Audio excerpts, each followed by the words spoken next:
Hey everybody, Tim here with today's episode of Discovery, Season 2, Episode 12, Through the Valley of Shadows, the penultimate episode for the end of the season.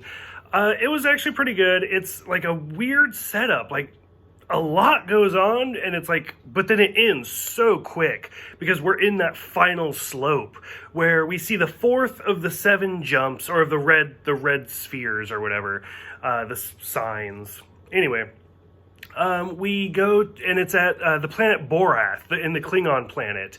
And we go there and we see Vok's son, who is now a lot older. And it's kind of interesting because this planet, like, time doesn't flow the same way.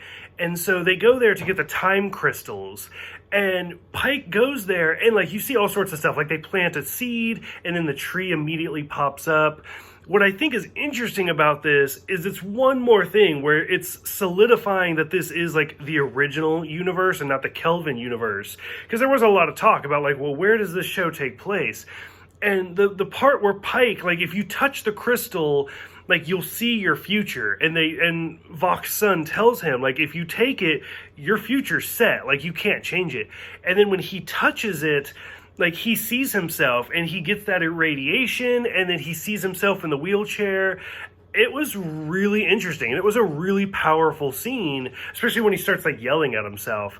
But it just shows, like, the only thing that I think I would have added personally, like, as an editor, is to actually have the beeping thing. Rather than, like, have him yelling, like, I would actually have the beep. So overall, I would say, like, that whole thing was really interesting. Jet Reno comes in and basically has to, like, smack some sense into Culber. And, like, the whole thing where she's like, medical emergency! You have a hangnail. And then she talks about how she had a wife, which is interesting, so I really liked all of that. The whole thing where... who was it? It was Michael, and they go to the other ship, and they find Gant, who was one of her crew members from the first ship, and then it turns out that he is like controlled by Control. That's a terrible name still. And like where he becomes like the nanobots and everything. Like it's really intense to kind of watch them do that.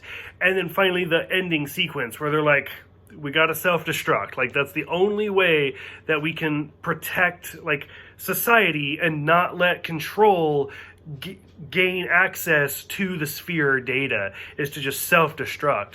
And so like a lot goes down in this one. It is really interesting, and it's a great setup to a great final 2-parter. So I'm super excited to talk about that next time.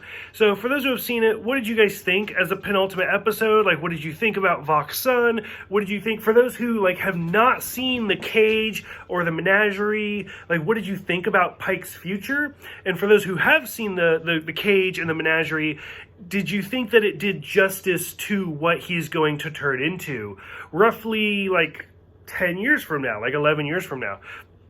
So what do you think about that? What do you think about like the nanotechnology, and finally the self-destruct? So go ahead, let me know, and I will see you guys next time for the 2-parter, Such Sweet Sorrow.